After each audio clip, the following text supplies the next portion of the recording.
sobrang lapses. That's unacceptable. Maximum security compound, malayasan ng isang preso. That's a mortal sin. Kay Bucor chief na yan. So titingnan natin kung hanggang saan yung abot yung command responsibility. Hindi mangyari ito, nagkakaya. Malaking po yan, kaparusahan pagka pinabayaan po nila o natakasan sila ng PDL. Titingnan natin kung ilang hanggang saan pwede maging makasuhan yung negligence ng mga gwardiya at the time. Ikatanggap-tanggap para kay Senator Ronald De La Rosa ang pagtakas ng person deprived of liberty na si Michael Cataroha sa New Bilibid Prison noong July 7, 2023. Para kay Senator De La Rosa na dati rin naging Bureau of Corrections o Bucor Chief, nakakahiya ang insidenteng ito. Tingin rin niya maraming naging pagkakamali ang Bucor kaya dapat may managot sa nangyari. Sobrang lapses. That's unacceptable.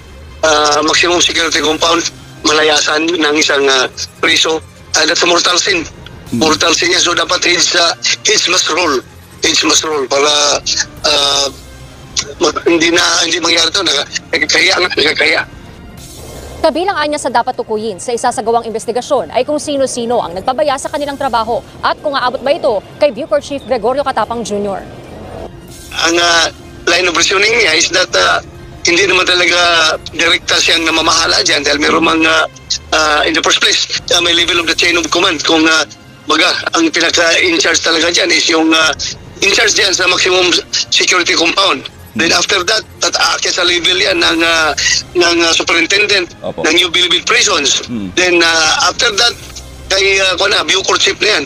So titingnan natin kung hanggang saan yung abot yung command responsibility. Muling isasagawa ang pagdinig sa loob ng Bucor Compound sa Muntinlupa City kung saan unang isinagawa ni Senator Francis Tolentino ang investigasyon kay Cataroha noong naiulat pa itong nawawala. Sa video na inilabas ng Bucor kahapon, ipinakita ni Cataroha sa mga miyembro ng binuong Board of Inquiry kung paano siya sumiksik sa maliit na espasyo sa ilalim ng isang garbage truck para makalabas sa bilibid. Pag umikat siya, hindi ka tatamaan niya. Tiniyak naman ni Catapang na may mananagot sa nangyari. Nirelibnaan niya sa pwesto ang nasa 6 hanggang 8 gwardya na naka-duty nang tumakas si Cataroha habang isinasagawa ang investigasyon. Malaking po yan, kaparusahan pagka pinabayaan po nila o natakasan sila ng PDL. Titingnan natin kung ilang hanggang saan pwede maging makasuhan yung negligence ng mga gwardiya at the time. Sa samahan namin, ang sarap naman, ang ganda naman ng pag pumapasok ako sa kanila. Pag may party sila, nakikiparty ako sa kanila. Eh bakit ganito? Kaya po, yun po, re-revisahin ko po lahat ng policy ngayon. General, Chairman, gusto kong tanungin si General, paano po ang gagawin po ninyong pagdisiplina ngayon yan sa mga bilanggo? May nawawalang bilanggo. Ang sabi na tumakas pa, matatanggap niyo po ba yan? Ayun nga po, ay re-revisa namin kasi wala namang hiniling itong mga ito na hindi ko pinagbigyan. Eh, sabi ko, pasensyahan tayo dahil alam nyo, ang turing ko sa inyo para tayo magkakapatid dito. Ang order ko sa inyo, magmahalan kayo, huwag kayo mag-away-away. Eh ngayon yan, na konting samaan ng loob, nagsasaksakan kayo. Eh iba na naman yung magiging trato ko dahil benefit. Nung dumating po ako kasi dito, Senator, magulo po. Dumating po sa punto, ang Director General kinasuhan na preventive suspension. Magulo po talaga ang isip ng mga tao dito. Kaya kinakalma ko sila. Kaya nga naman napakalma ko, 9 months, walang gulo. Bakit ngayon nagkagulo?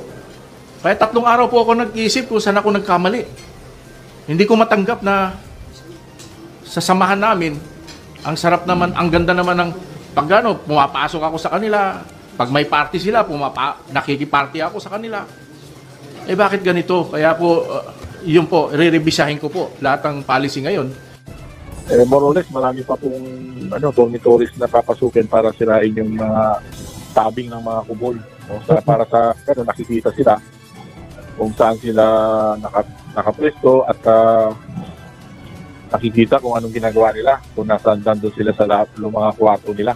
Hanggang ngayong araw ang ibinigay na palugit ni Bureau of Corrections Chief Gregorio Catapang sa mga inmate para buwagin ang mga kubol o divisyon sa kanilang mga selda. Gayunman, walang naging tugon o aksyon ang mga ito kaya mismong mga tauhan ng New Bilibid Prisons ang pinagbaklas ni Director Catapang. Kasi voluntary dapat yan pero kami na ngayon nag-i-initiate dahil linas kugon sila Hanggang ngayon nandiyan pa yung mga kubol na nakikita natin na parang personal na mga kwarto, no? Naging kwarto-kwarto nila na hindi naman natin nakikita. So ngayon, ginigiba natin yung mga sidings o yung mga tabing ng mga komunil para ganyan, maging transparent. Sa lawak ng NBP, aabuti ng hanggang katapusan ng buwan ng Agosto bago maalis ang lahat ng ito. Nasa 23 dormitoryo pa lang ang kanilang nagigiba mula sa 5 gusali ng National Penitentiary. Kasi in-extend nila ng in-extend eh. Dapat lang yan eh. May rehas, and then selda sila. Ngayon, wala na kasing selda, gumawa sila ng sarili nilang kubol para doon na rin sila nakakulong. But tayo nga, sa kalaunan, yung mga gumawa sila ng temporary nilang mga selda nila o kulungan nila, pero natabingan, nalagyan ng mga plywood. So ngayon, binabaklas natin yung mga plywood para nakikita sila and then maglalagay pa tayo ng CCTV for the person. Ayon kay General Katapang, dagdag na pondo at decongestion ang kailangan sa Bilibid para tuluyang maiwasan ang pagtatayo ng mga kubol na kalaunay nagiging taguan ng mga kontrabando ng mga bilanggo. Sa ngayon ay mahigit 30,000 na ang populasyon ng NBP, subalit nasa 12,000 lamang ang kapasidad nito. Bukas po ay meron pong pagdinig ang Senado kaugnay po doon sa kaso ng pagtakas ng inmate na si Michael Cataroha. Sir, ano po ba yung totoong nangyari doon? Kasi di ba nung una, ang lumabas sa balita ay ginaya raw niya yung pantatak. Tapos naglakad lang daw siya ng casually palabas ng Bureau of Corrections. Pero kahapon o 2 days ago, dinidemo naman niya na siya raw ay sumakay sa truck, sa ilalim, parang sa pelikula, no? Ano po ba yung katotohanan sa likod nito, yung kanyang pagtakas? Yun nga, kahit ba ma-demo pa niya yan, ganun siya tumakas, siyempre, kailangan malaman natin kung sino ba yung mga nakakunayb sa kanya, no? Kung totoo man yan ang panibagong version, ang kinakatakot nga namin, mamaya pag nag-hearing sa bukas naman, iba na naman ang version na ibibigay niya. So, pilit namin siyang pinapag-sabi ng ano ba talaga totoo. Marami pang angle na kailangan siya sa atin.